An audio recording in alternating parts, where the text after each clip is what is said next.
başka bir cihet, bir gayret, bir arzu, bir istekler olsaydı, onların da bir tane dikili taşları olurdu, bir tane evleri olurdu, bir tane villaları olurdu.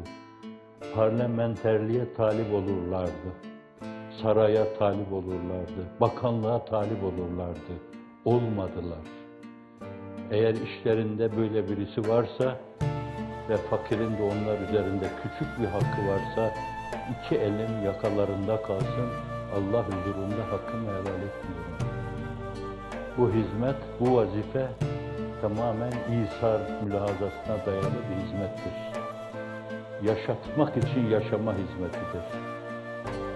Fedakarlık yapmak suretiyle esasen bütün kendine ait değerleri ayaklarının altına alıp onun üzerinde raks etme hizmetidir.